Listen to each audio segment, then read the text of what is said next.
بسم الله الرحمن الرحیم. خب در این جلسه میخوایم قسمت دوم داستان ابوذر رضی الله عنه رو با هم بخونیم.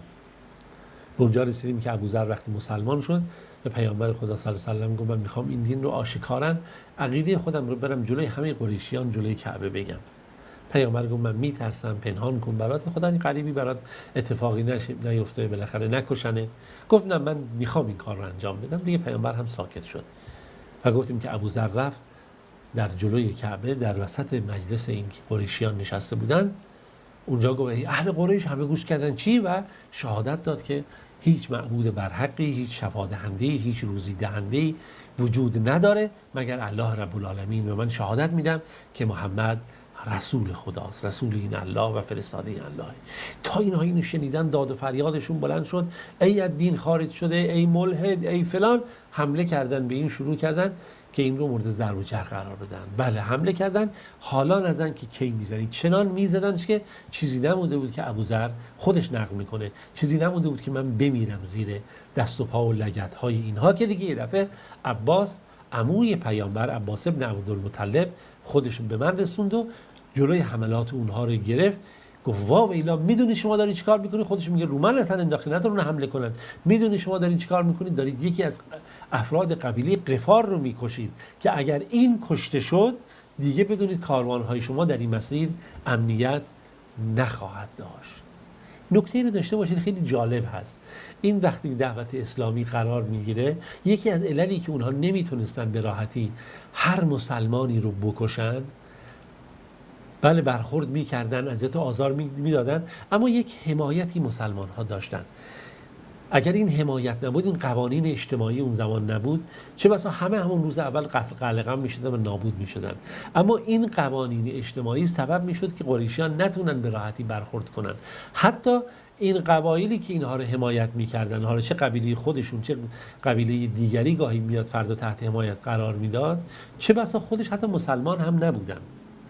یا همونطوری که طایفه پیامبر خدا صلی الله علیه و سلم، هاشمیان که از پیامبر دفاع کردن مثل ابو طالب و عباس و دیگران، خب اینها مسلمان هم نبودن. اون بحث طایفه‌ای بود و هر کسی که دارای این طایفه و قدرت بود یک مسئولیت ویژه‌ای هم در واقع داشت. این که گاهی خود خانواده ها سعی می‌کردن تنبیه کنن و برخورد کنن با فرزندانشون، چرا کسی دیگه نمیتونست این کارو بکنه.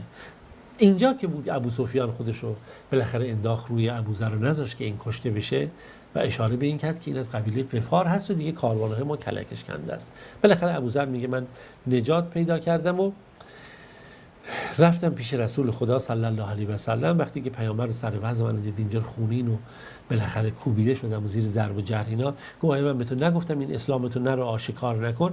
گفتم یا رسول الله در درون من در دلم یک چیزی بود می‌خواستم اون رو انجام بدم، دیگه حالا این کار انجام دادم. پیامبر گفت حالا اشکال نداره، حالا برو به طرف قوم خودت و به اونها خبر بده اون چیزی که دیدی و شنیدی، براشون تعریف کن و دعوت کن به سوی خدا اونها رو، شاید که خداوند توسط تو به اونها خیر و برکت و رحمت و هدایت رو برسونه.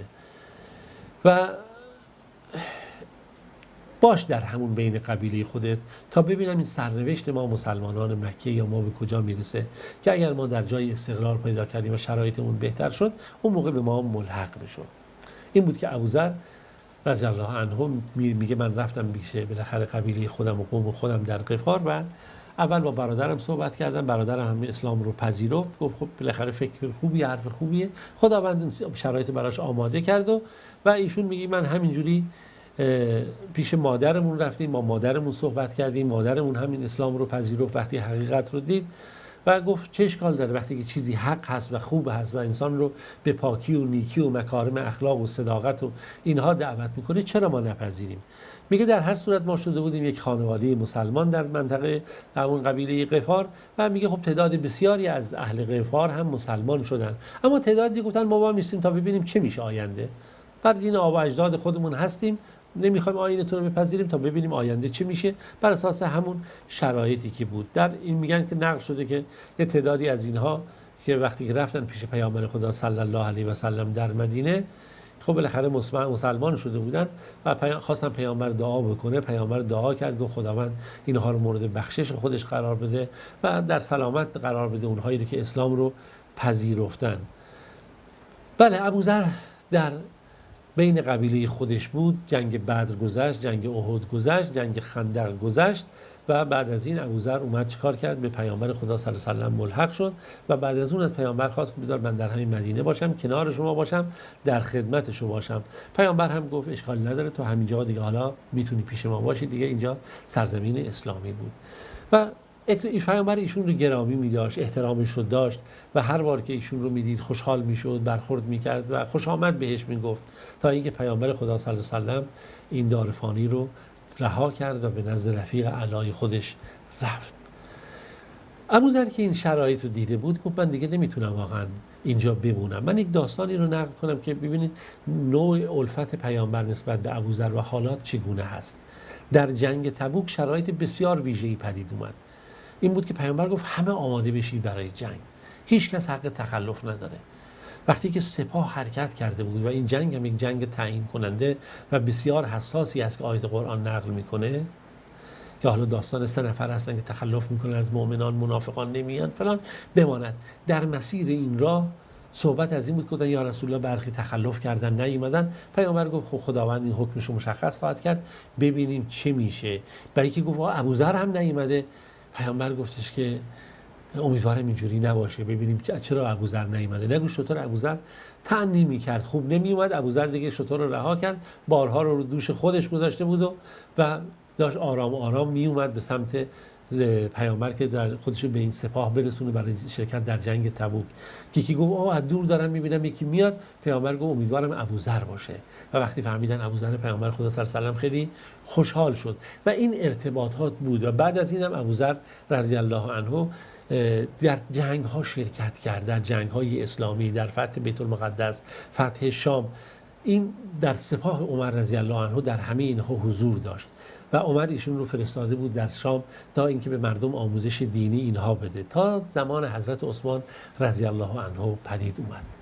پیامبر یه روز به ابوذر میگه ابوذر تو کسی هستی که تنها راه میری؟ بودن در همون جنگ همین دیدی، ابوذر تنها راه میره، تنها میمیره و تنها مشهور خواهد شد. و بهش میگه ابوذر اگه به تو فرمان داده شد یه روزی که خلاف میل تو هم بود، اون فرمان رو اطاعت کن، برای اون تو بهتره. حتی ابوذر روز پیامبر خدا صلی الله علیه و سلم خواست یا رسول الله به من هم امارت بده. گفت نه ابوذر، تو اون توان و تحمل این امارت رو نداری، از نظر روحی آدم ضعیفی هستی. نه اینکه خدا نگه ضعیف و ناتوان فلان، هر کسی یک توانایی داره. پیامبر خدا صلی الله علیه و سلم گفت برای تو بهتر از اینه که تحت فرمان باشی و تو دور از این فتنه ها باشی که خدای نکرده داری این بالاخره امارت و این قدرت و فرمانداری و اینها میتونه برات فساد بیاره و برای تو بهتره که دور از این صحنه ها باشی. حتی پیامبر صلی الله علیه و سلم یه روز بهش گفت اگه تو ببینی اینجوری میشه چه میکنی؟ آخر گفت اگه من ببینم کسی خلاف میل من بود، من شمشیر میکشم. میگه نه، تو سعی کن اطاعت کنی، چرا که در چنین شرایطی برای تو بهتر هست. تا در زمان خلافت عثمان رضی الله عنه ایشون میدید که مسلمان ها به خاطر جنگ هایی که پدید اومده خیلی شوق و علاقه به ثروت پیدا کرده بودن. برخی خب تازه مسلمان ها بودن، خب این صحنه براش سخت بود. میرفت سخنرانی میکرد و میگفت از گنج کردن طلا و نقره پرهیز کنید و اون آراء شخصی که خودش داشت. حالا در تاریخ میاد که وقتی ایشون حقوق خودش رو دریافت میکرد به اون غلام خودش میگفت بره مثلا خرید کنه هزینه 1 سال رو، بعد مابقیش یا صدقه میداد یا مثلا تبدیل میکرد به مس یا پول دیگری که غیر از طلا و نقره باشه. خلاصه خبر به حضرت عثمان رضی الله عنه رسید. حضرت عثمان خواست که ابوذر بیاد اونجا پیشش که باهاش صحبت کنه. حضرت عثمان باهاش صحبت کرد و حضرت ابوذر هم صحبتاشو کرد. یا که عثمان گفت نیا کن ابوذر، نمیشه هر چیزی رو ما با آرای شخصی نگاه بکنیم. بالاخره مسلمان ها هم آرای دیگه دارن صحابه و این آرای شما آرای فردی هست در این مورد. ابوذر گفت نگاه کن، من حرف شما رو قبول دارم، پیامبر صلی الله علیه و سلم در مورد من اینجوری گفته. حتی به من یکی گفته که مثلا اگه عثمان چی گفت به تو چه میکنی؟ اگه عثمان منو به قله کوه ها بفرسته من میرم، اگر به دشت ها منو بفرسته من میرم، به دریاها بفرسته من میرم و من اطاعت از عثمان رو برای خودم خیر و برکت و رحمت میدونم. اما اجازه بده من برم به ربضه که در نزدیکی مدینه است تا در اونجا در خلوت خودم باشم، برای من اینجوری بهتر هست. در هر صورت حضرت عثمان رضی الله عنه اجازه داد که ایشون به ربضه رفت و در اونجا بالاخره خودش بود و خانواده خودش و زندگی خودش رو انجام میداد و زندگی خیلی ساده ای داشت. جالبه که نقل شده اینجا در روایتی در مورد ایشون که من الان مطلب رو بیارم. میگه یک مردی اومد به خونه ابوذر رو دید خیلی زندگی ساده ای داره. گفت متاع و کالاهای زندگی تو کجاست ابوذر؟ گفت خونه ما در آخرته و ما همه رو فرستادیم اونجا بالاخره با اعمال صالحمون اونجا داشته باشیم. گفت بالاخره اون مرد متوجه شد منظور ابوذر چیه. اما گفت بالاخره آدم یه سری انسان دیگه زندگی نیاز داره به کالاهای زندگی، متاع زندگی فلان اینا. ابوبکر گفت نه، صاحب این منزل که خدا هست به ما اجازه نمیده، ما میخوایم همینجوری ساده و پاک باشیم. خیلی از یاران پیامبر واقعا این گونه بودن دیگه. ما وقتی نگاه میکنیم خلفای راشدین، ابودردا و بسیاری به این سبک هستن. نقل شده امیر شام برای ابوذر مثلا 300 دینار فرستاد. گفتم که ایشون با اون کسیش که بود که براش خدمت میکرد گفت برو اون چیزی که لازم داریم برای نیازمون بخر و باقیش رو چیکار کن که مثلا برای کار دیگه انجام بده. یا مثلا اونجا 300 دینار براش فرستاده شده بود، گفت برو به امیر شام بگو که اصلا این به ما نده، این رو به کسی بده از ما نیازمندتره. خیلی زهد داشت نسبت به دنیا، تا اینکه در سال 32 هجرت این چنین شد که دیگه فرشته مرگ به سراغ ایشون بیاد و ایشون هم از این دنیا بره، در حالی که زاهد و عابد بود و پیامبر خدا صلی الله علیه و سلم ایشون رو صادق ترین انسان میدونست. و بعد از مرگ ایشون هست که دیگه حالا خانواده ایشون که یک دختر از ایشون مونده بود، حضرت عثمان رضی الله عنه، این رو به خانواده خودش و فرزندان خودش ملحق میکنه و سرپرستی این خانواده رو به عهده میگیره. و نقل شده یکی از اصحاب، فکر کنم عبدالله ابن مسعود هست، که وقتی که ایشون وفاتش نزدیک میشه و میره اونجا رد میشه، میبینن که ایشون فوت کرده، کار کفن و دفن و بالاخره نماز جنازه رو انجام میده. خدا راضی باشه از یاران پیامبر و به راستی اینها یاران پاک و آموزش دیده های مکتب رسول خدا بودن و این نگاه صادقانه و پاکی که اینها به دعوت پیامبر داشتن، در اسلام داشتن و این محبتی که بین اینها بود، در نگاهی که بین اینها بود و در التزامی که به دستورات داشتن، شاید یعنی در واقع حقیقتی بود که تونست اسلام رو به تمام دنیا برسونه. تا روز دیگه و جلسه دیگه و داستان دیگه همه شما عزیزان رو به خدای بزرگ میسپارم. خداوند یار و نگهدارتون.